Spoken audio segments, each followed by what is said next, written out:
அண்மை செய்தியை பார்த்து வருகிறோம். ஈரோடு மாவட்டம் சிவகிரி அருகே தனியாக வசித்து வந்த முதிய தம்பதி படுகொலை செய்யப்பட்டு நகைகள் கொள்ளையடிக்கப்பட்டதாக வரும் செய்தி அதிர்ச்சி அளிக்கிறது என்றும், இதுதான் சட்டம் ஒழுங்கு சிறப்பாக இருக்கும் லட்சணமா என்றும் எதிர்க்கட்சித் தலைவர் எடப்பாடி பழனிசாமி கேள்வி எழுப்பியிருக்கிறார். அது குறித்தான அண்மை செய்தியை பார்த்து வருகிறோம். விவரங்களோடு இணைகிறார் எமது செய்தியாளர் லதா. லதா, முழு விவரங்களை வழங்கலாம்.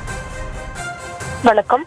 ஈரோடு மாவட்டம் சிவகிரி அருகே விலவங்காட்டு வலசு கிராமத்தில் தனியாக வசித்து வந்த ராமசாமி பாக்கியம் தம்பதியினர் படுகொலை செய்யப்பட்டு 15 சவரன் நகைகள் கொள்ளையடிக்கப்பட்டுள்ளதாக வரும் செய்தி அதிர்ச்சி அளிக்கிறது என்று அதிமுக பொதுச் செயலாளர் எடப்பாடி பழனிசாமி குறிப்பிட்டு திமுக அரசுக்கு கண்டனத்தை பதிவு செய்திருக்கிறார்.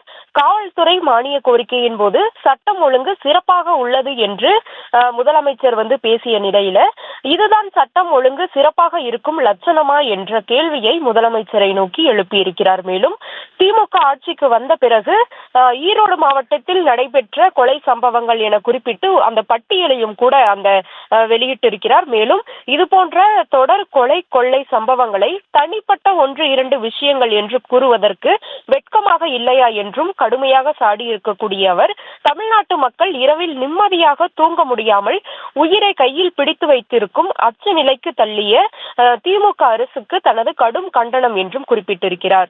இந்த கொள்ளை தொடர்புடைய குற்றவாளிகள் அனைவர் மீதும் கடுமையான சட்ட நடவடிக்கைகளை எடுப்பதுடன் இனியேனும் ஆய உலகில் இருந்து வெளிவந்து சட்டம் ஒழுங்கை காக்கும் தன் முதற் பணியை முறையாக செய்ய வேண்டும் என்று வலியுறுத்துவதாகவும் அந்த பதிவில் தெரிவித்திருக்கிறார்.